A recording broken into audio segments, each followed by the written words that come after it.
Australia missionary ஆகிய Graham stains என்பவர் அவர் குடும்பமாக இந்திய தேசத்தின் ஒடிசா மாநிலத்தில் கர்த்தருடைய ஊழியத்தை செய்து வந்தார்கள்.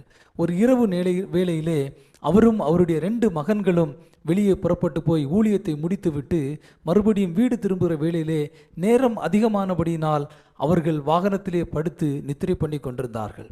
அவர்கள் நித்திரை பண்ணி கொண்டிருக்கும் போது சில சமூக விரோதிகள் வந்து அவருடைய வாகனங்களுக்கு தீ வைத்தார்கள்.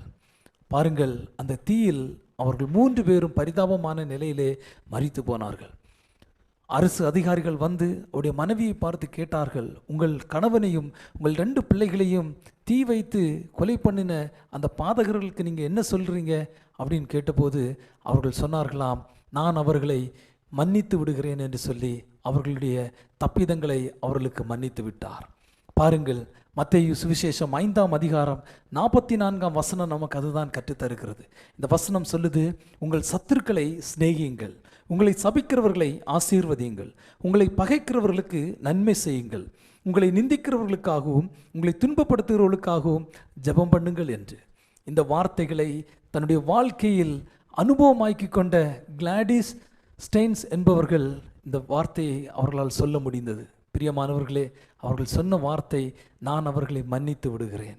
அவர்கள் ஆண்டவராகிய இயேசுவுடைய வார்த்தையை அப்படியே நம்பினார்கள். அது மட்டுமல்ல, அதை தன்னுடைய வாழ்க்கையில் அனுபவமாக்கி கொண்டார்கள்.